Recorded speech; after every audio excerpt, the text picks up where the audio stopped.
네, 사사기 9번째 시간입니다. 여전히 드보라 사사에 관한 이야기에 우리는 좀 머물러 있습니다. 철병거 900대를 가지고 있는 당시 가나안 최고의 실세 야빈이라고 하는 자가 있었죠. 그리고 야빈의 군대를 이끄는 군대 장관이 있었으니 그의 이름은 시스라였습니다. 이 시스라가 철병거를 진두지휘하는 당시 야빈의 군대 최고 사령관이었다라고 우리는 볼 수 있겠습니다. 반면에 이스라엘이라고 하는 나라는 드보라라고 하는 한 여인이 사사로 세워져 있습니다. 그리고 이스라엘 군대를 이끌어 가야 하는 이스라엘의 군대 장관이라고 볼 수 있는 자는 바로 바락이라고 하는 자가 세워져 있습니다. 지난주 말씀을 통해서 드보라가 사람을 보내서 바락에게 한 가지를 명령했죠. 얼른 시스라가 이끄는 철병거 부대와 전투할 수 있도록 전투 태세를 갖추어라 라고 명령했습니다. 하나님께서 이미 승리를 허락하시었으니 전투 준비를 하라라고 사람을 보내어서 이른 것인데, 바락의 마음 한구석에는 여전히 이 시스라가 이끄는 철병거 900대를 향한 두려움이 남아 있었습니다. 힘도 없는 자신이 철병거 부대를 이끄는 시스라 앞에 홀로 나설 수 없다는 거죠. 그래서 뭐라고 이야기를 전합니까? 하나님의 사람 드보라가 함께 한다면 하나님께서 나와 함께 하실 것이니, 드보라 당신이 나와 함께 동행해 준다면 내가 함께 가겠거니와 당신이 함께 가지 않는다면 나도 갈 수 없겠습니다 라고 대답을 하게 되죠. 그러자 드보라의 답은, 알겠다, 그럼 내 함께 하겠으나 이번 전쟁 승리의 영광은 바락이 아니라 어떤 한 여인에게로 돌아갈 것이다 라고 예언을 합니다. 그리고 나서는 전투가 시작되죠. 지금부터는 여러분 한번 말씀을 들으시는 여러분의 상상력을 머릿속에 한번 최대한 동원해 보십시오. 철병거 900대를 이끌고 야빈의 군대는 정해진 장소로 집결하고 있습니다. 철병거를 끌어야 되는 말들이니 특수하게 훈련된 말들이 병거를 이끕니다. 특수하게 훈련된 말들이 병거를 이끌고 병거 위에는 병거를 운전할 군사들이 타 있고, 이 병거들이 철소리를 내면서 막 그 자리로 모여드는 모습과 소리는 상상만으로도 굉장히 장관이었을 것이다 라고 생각이 듭니다. 그들이 모인 장소는 어디였는가? 기손 강가였다라고 성경은 말하죠. 우리가 상상 속의 강가다라고 하니까 물이 아마도 세차게 흘러내려오는 강줄기의 강을 말하겠구나라고 상상하고 계실지 모르겠는데요, 아쉽게도 우리의 상상과는 조금 어긋나게 기손강은 그런 강이 아니었습니다. 와디 지형이라고 불리우는 지역이었는데, 와디라고 하는 것은 간헐천이라고 하는 의미를 가지고 있어요. 즉 야빈의 철병거 부대가 모여들고 있는 기손강가는 언제든지 세차게 강줄기에 물이 막 흘러내리는 그런 강이 아니라 비가 내리는 시즌, 우기라고 하죠. 우기에만 물이 간헐적으로 흐를 뿐이지 우기를 제외한 평소에는 물이 흐르지 않는 마른 땅이었던 곳이 바로 기손강가였다라고 합니다. 그러니 철병거 부대가 전투를 하기 위해서 집합하기에는 이보다 좋은 곳은 없지요.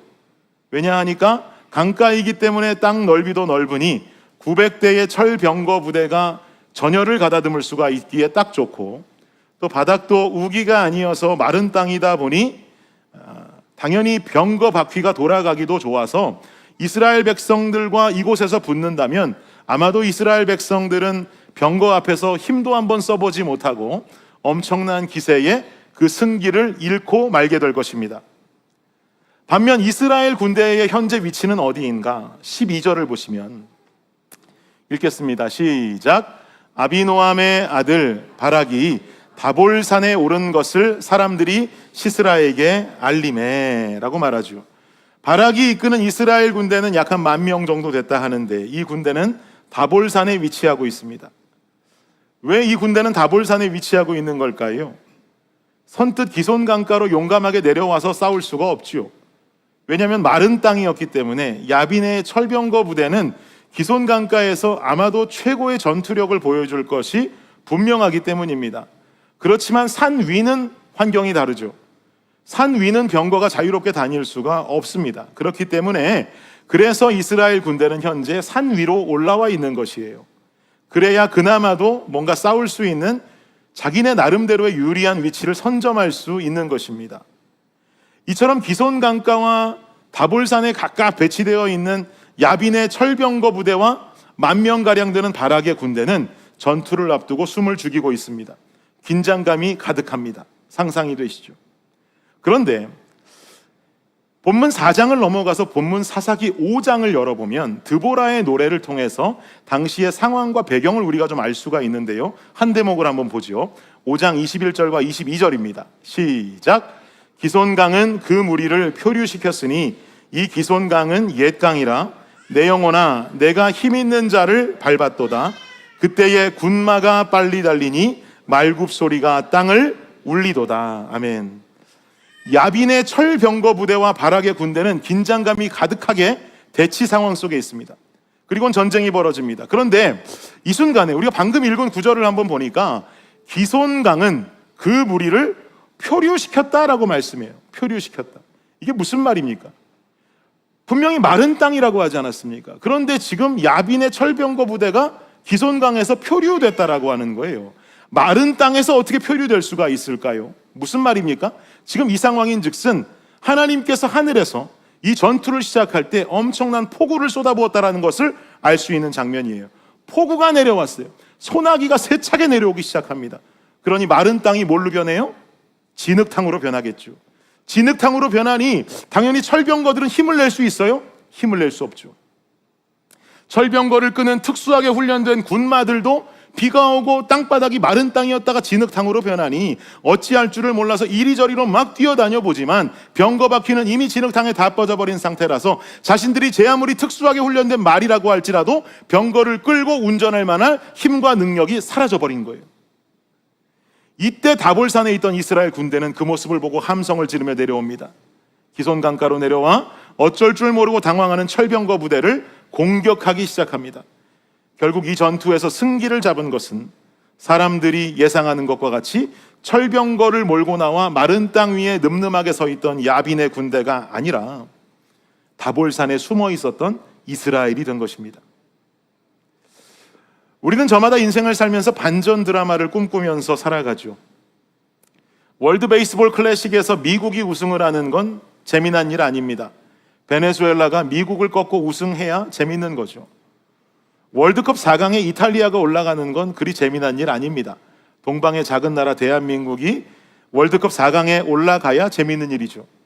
부자가 가진 재산 가지고 더 많은 재산 불려가는 건 그리 대단한 일은 아닙니다. 가난했던 사람이 어려운 환경을 딛고 자수성가하며 성공하는 스토리가 더 재미나죠. 그래서 이 땅을 살아가는 우리는 누구나가 다 인생의 다볼산에서 살아가면서 기손강가를 꿈꾸며 살아갑니다. 그러기에 우리는 다볼산에서 기손강가, 저 마른 땅, 저 좋은 곳으로 어떻게 갈 수 있을까? 저 기손강가로 옮겨가기 위한 마음의 한 가지 소망을 저마다 가지고 살아가지요. 그 소망이라면 무엇이겠습니까? 내 인생에 철병거 한 대만 있으면 좋겠다라고 하는 마음을 가지고 살아가게 됩니다. 철병거만 있으면 나도 기손강가에 갈 수 있지. 철병거만 있으면 내 인생 더 이상 이렇게 다볼산에서 찌질하게 숨어 살아가지 않아도 되지. 철병거만 있으면 내 인생에 엄청나게 큰 반전이 일어날 수 있겠지라고 하는 마음 가지고 우리는 저마다의 인생의 철병거를 향해서 인생을 올인하면서 살아가고 있더란 말입니다. 그런데 오늘 성경의 본문은 이런 생각을 가지고 살아가는 우리 각자의 생각에 한 가지 질문을 던집니다. 어떤 질문일까요?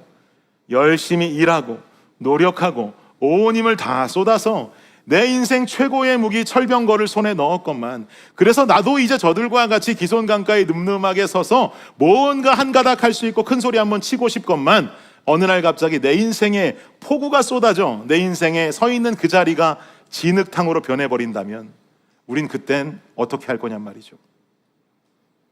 철병거가 위더냐 소나기가 위더냐라고 묻는다면 결국 마른 땅이 젖으면 철병거는 아무 힘조차 쓸 수 없게 되니 당연히 우리의 답도 소나기가 위이겠습니다. 폭풍우가 위이겠습니다라고 답할 수밖에 없죠. 여러분, 그러면 그 소나기는 누가 주관합니까? 결국 우리는 그 답을 알고 있습니다. 말씀 볼까요? 시작.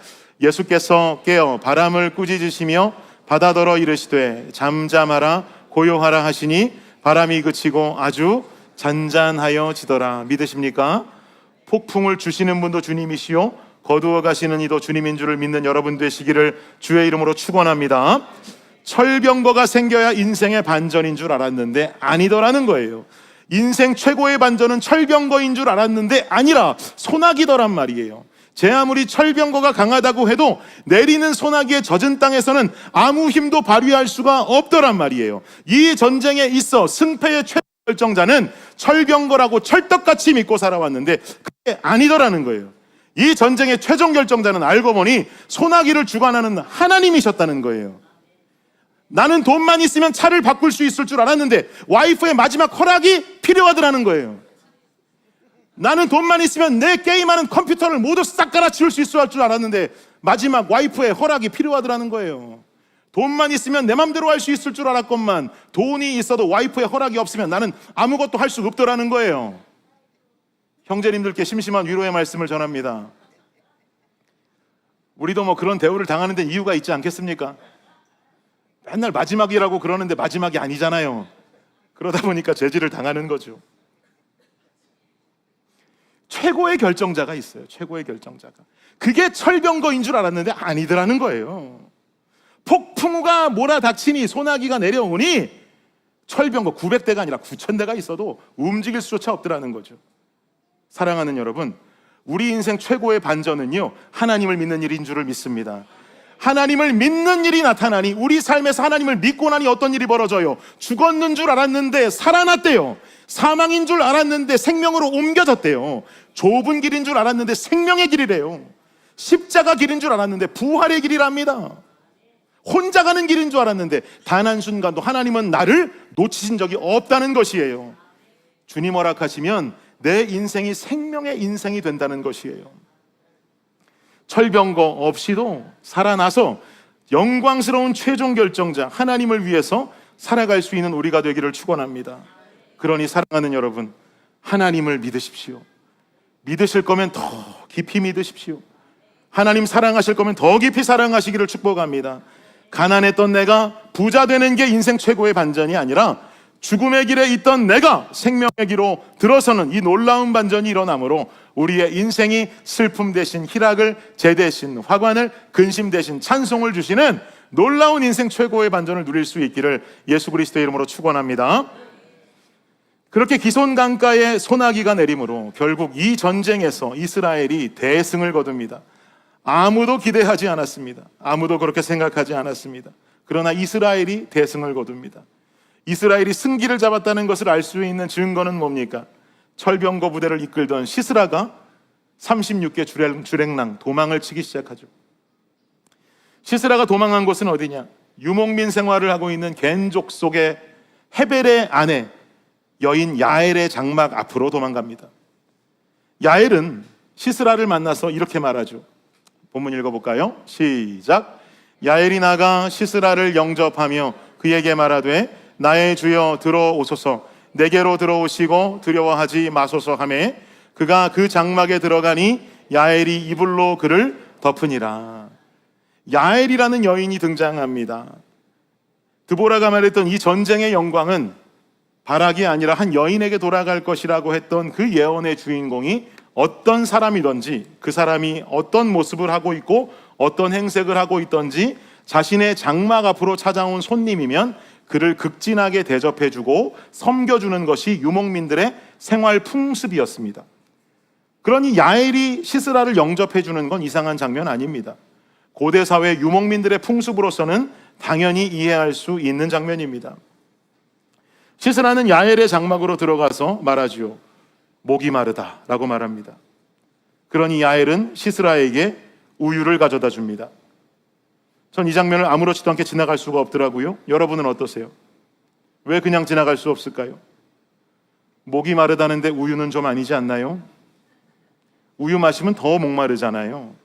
어떻게 목마른 사람한테 우유를 갖다 줄 수 있어요? 이 구절을 읽는데 제목이 다 답답해요. 우유라고 하는 건 음료가 아니죠. 우유는 음식입니다.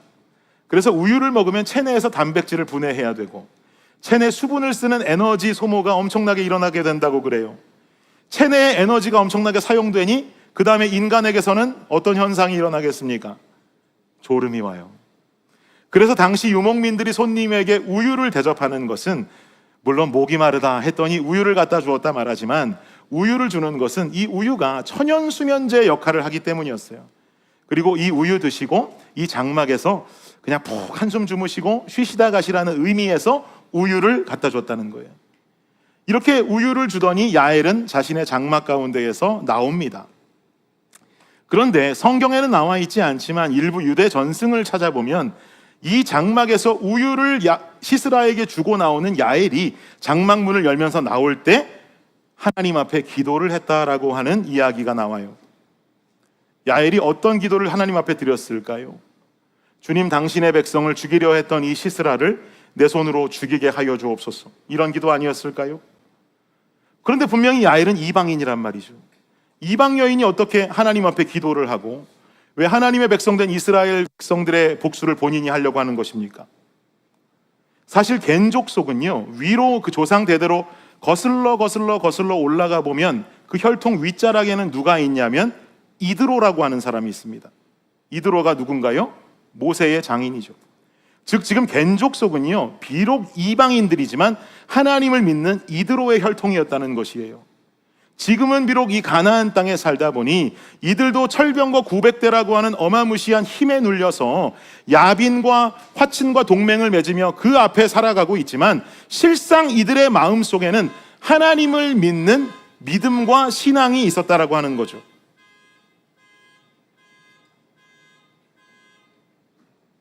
믿음과 신앙이 있었어요. 그래서 지금 야엘의 장막에 시스라가 들어왔다라고 하는 건 하나님을 믿는 겐족 속에게 있어 이것은 한 번 결단을 해야 되는 순간인 거예요. 무슨 결단이요?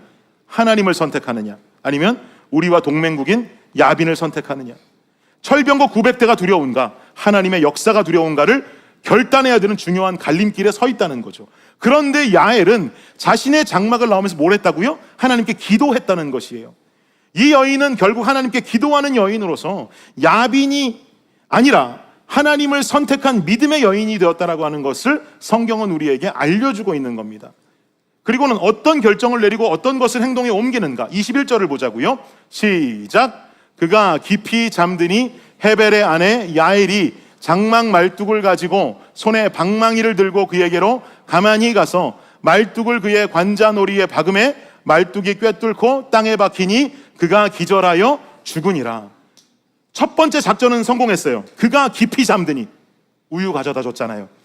우유 갖다 줬더니 정말 마시고 피곤해서 노곤하게 잠들어 있어요.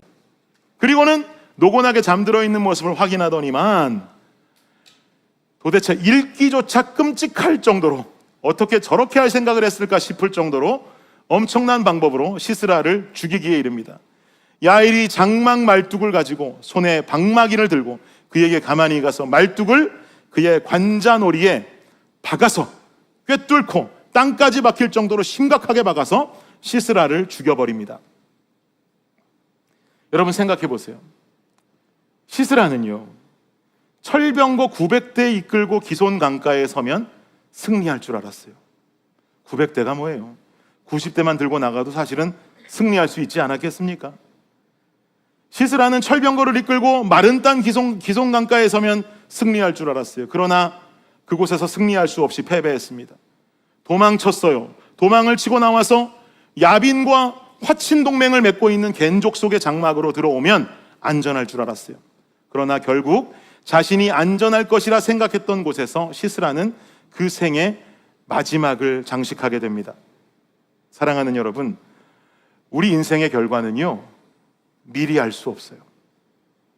안전하지 않다고 생각하는 곳에서 전쟁의 승리를 거머쥐게 될 수 있을지, 반대로 안전하다고 생각했던 곳에서 인생의 쓰라린 경험을 맞이하게 될지 우리는 알 수 없어요. 그러나 한 가지는 정확하죠. 주님이 서 계신 자리가 가장 안전하다라고 하는 사실, 이것 한 가지는 정확한 줄을 믿습니다. 주님 서 계신 곳이 다볼산이라면 기손 강가보다 그곳이 안전한 거예요. 주님이 겐족 속 장막에 거하시지 않으면 화친을 맺든 제 아무리 동맹을 맺고 있는 나라의 장막이라 할지라도 그곳은 안전할 수가 없는 곳이에요. 사랑하는 여러분, 여러분은 어느 곳에 서 계십니까? 어느 곳에 서서 여러분의 인생을 살아가고 계십니까? 그곳은 안전하십니까? 그곳에 하나님이 계십니까? 혹시 내가 선 곳이 다볼산이라고 해서 낙담하고 있는 건 아닙니까? 주님 믿고 사는데 내 인생은 왜 이래요? 내 인생은 왜 이렇게 초라하기 그지없습니까? 언제까지 이렇게 찌질하게 남 눈치 보면서 다볼산 같은 곳에 숨어 살아야 되는 거예요? 주님, 내 인생 왜 이런 것이에요? 낙심하고 있지는 않으세요? 반대로 기손강가라고 의기양양하게 살아가고 계시진 않습니까? 철병거도 있고요, 마른 땅도 있으니 이곳에선 내가 주님 힘을 빌지 않아도 이 정도 환경이라면 내가 승리할 수 있겠다라고 생각하진 않으십니까? 내가 서 있는 곳, 나를 도와주는 세상의 권력이 있고 수많은 재산이 있는 곳이어서 안전하다고 생각하며 여기고 살고 있지는 않습니까? 그림 한 장 보여드릴게요. 아이가 낭떠러지에 서 있습니다. 언제 떨어질지 모르는 위험천만한 상황입니다. 누구도 이 장면을 보고 저 아이가 안전하다고 말할 사람은 아무도 없죠.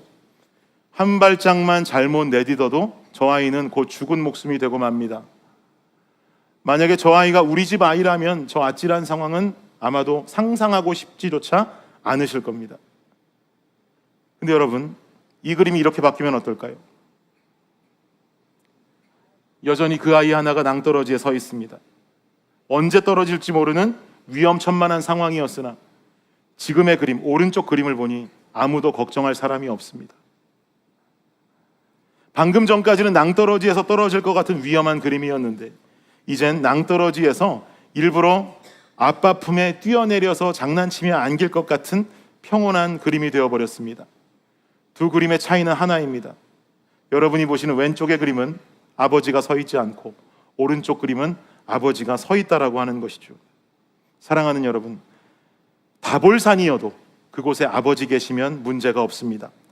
기손강가여도 마른 땅이 해결책 아니라 아버지 계시는 것이 해결책인 줄을 믿습니다. 야빈과 겐족속이 화친조약을 맺어 안전한 것이 아니라 그곳에 아버지가 없으면 낭떠러지가 됩니다. 그러니 사랑하는 여러분, 주의 손을 붙드십시오. 엉뚱한 것 붙잡고 안전하다 말하고 엉뚱한 것 붙잡고 문제없다 말하는 인생이 아니라 주의 손을 붙잡고 가장 안전한 자리에서 살아갈 수 있는 저와 여러분들 되시기를 예수님의 이름으로 축원합니다. 결론을 맺겠습니다. 결론을 맺으면서 짧은 영상 1분짜리를 하나 준비했습니다. 영상 하나 보시죠.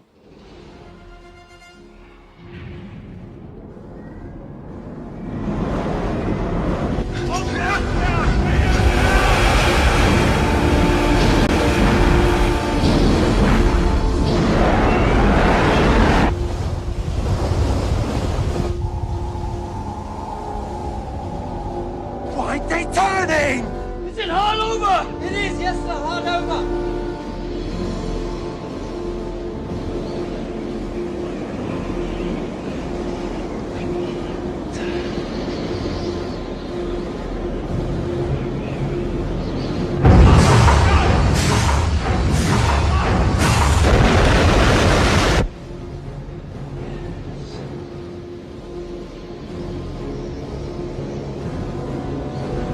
It's gonna hit!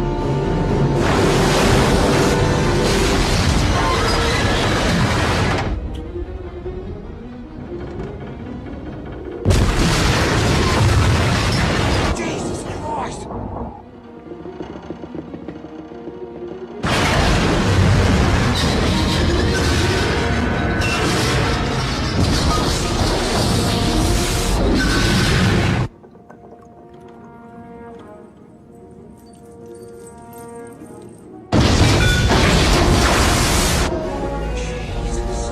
On the port! On the ball!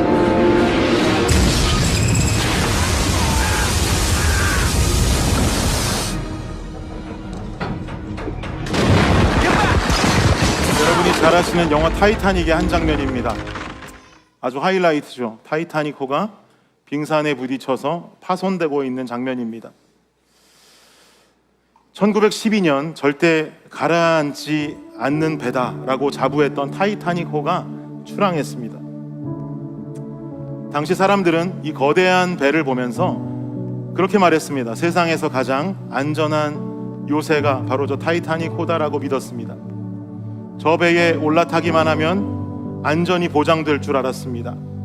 그리고 저 배를 올라타고 어떤 땅에 도착한다면 그 땅에서 내 삶 또한 잘 되는 삶을 이룰 것이라고 믿고 부푼 꿈을 안고 사람들은 타이타닉호에 몸을 실었습니다.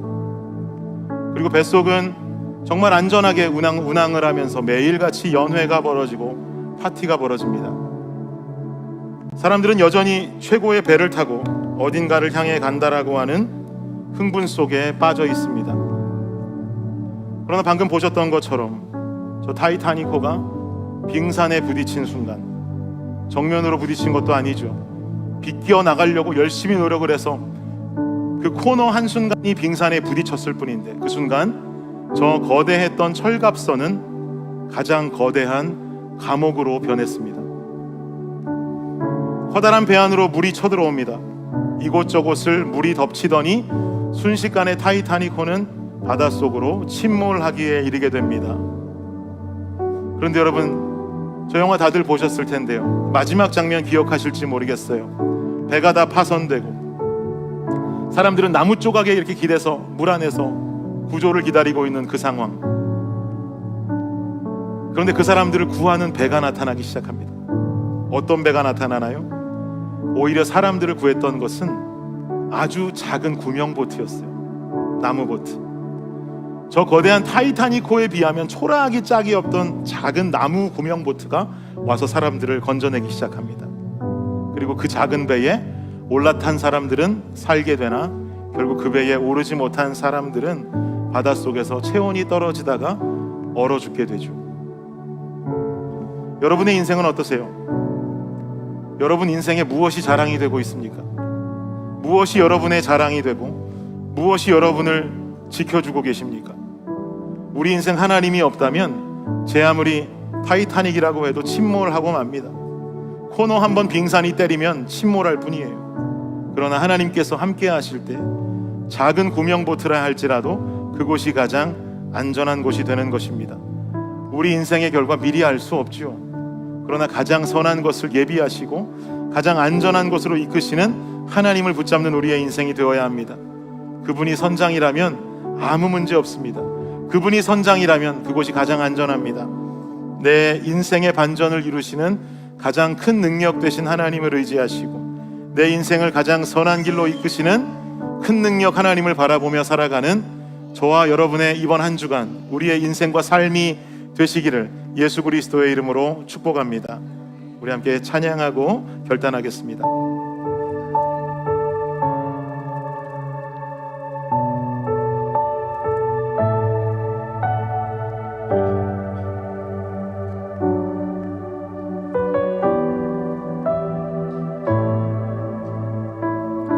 주의 손 날 붙드시네.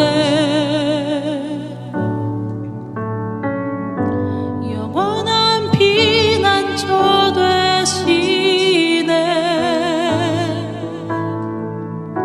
깊어진 한숨 속에도 변함없이 우리를 일으키시네.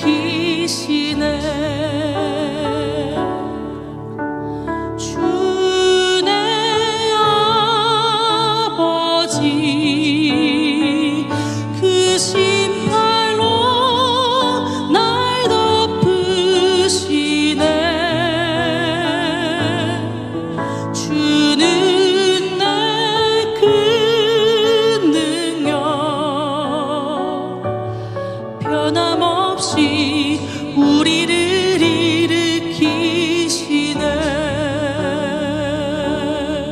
우리 처음부터 고백합니다. 주의 손 날 붙드시네. 주의 손 날 붙드시네. 영원한 피난처 되시네. 깊어진 한숨 속에도 변함없이 우리를 일으키시네. 주네 아버지, 주네 아버지, 그 신발로 날 덮으시네.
우리 함께 주님 앞에 기도하며 나아가실 때 주님 온전히 하나님께서 우리의 삶을 붙들어 주시고 주여 우리가 철병거를 의지하는 삶을 살아가는 것이 아니라 온전히 하나님 아버지를 의지하고 주의 역사를 의지하고 부르짖으며 살아가는 우리의 삶이 될 수 있도록 주님 역사하여 주시옵소서. 하나님께서 우리의 삶을 그쪽으로 이끌어 주심으로 말미암아서 우리가 온전히 전능하신 하나님을 붙들고 우리가 온전히 하나님께서 반전을 이루심의 역사를 바라보고 또한 아버지 하나님께서 미리 할 수 없지만 선한 결과를 이루실 것을 우리가 바라보며 살아갈 수 있는 우리가 되게 하여 주시옵소서. 이 시간 우리 함께 주님 앞에 주님 이름 부르고 결단하며 기도합니다. 기도합니다.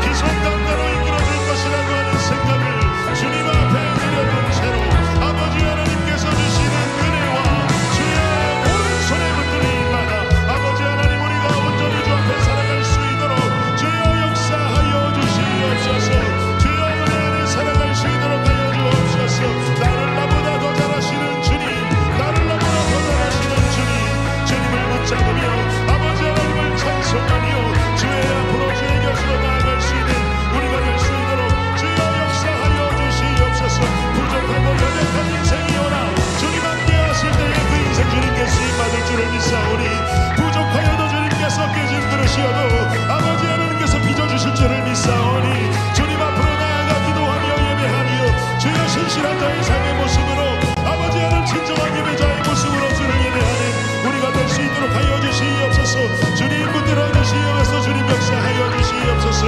주님 함께하여 주시옵소서. 우리 다시 한번 찬양합니다. 주는 내 맘을 고치시고 주는 내 고치시고 볼 수 없는 상처 볼 수 없는 상처 만지시네. 나를 하시고 나를 위해 하시네. 내 영혼 새롭게 우리 한번 고백하십시다. 주는 내 맘을 고치시고 주는 내 맘을 고치시고 볼 수 없는 상처 만지시네. 나를 하시고 나를 위해 하시네. 내 영혼 새롭게 세우시네. 우리 목소리로만 나를 하시고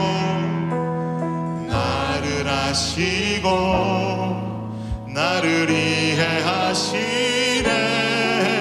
내 영혼 새롭게 세우시네. 나를 나보다 더 잘하시는 주님,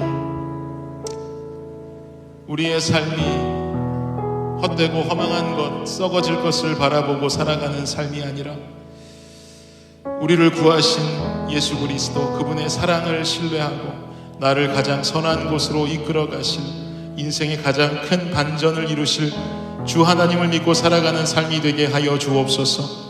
사망에 거하는 줄 알았건만 생명으로 나를 옮기셨고 혼자 가는 줄 알았건만 끝내 나를 붙들고 계셨던 그 주님의 반전을 의지하며 백성된 삶을 하나님의 영광 위에 살아갈 수 있는 우리 모두가 되게 하여 주시옵소서. 감사합니다. 이 모든 말씀 우리를 구원하신 예수님의 이름으로 기도드립니다. 아멘. 아멘. 자리에서 모두 일어나셔서 우리 박수하며 기쁨으로 주님 찬양하며 예배 마무리하도록 하겠습니다. 우리 크게 박수하실까요?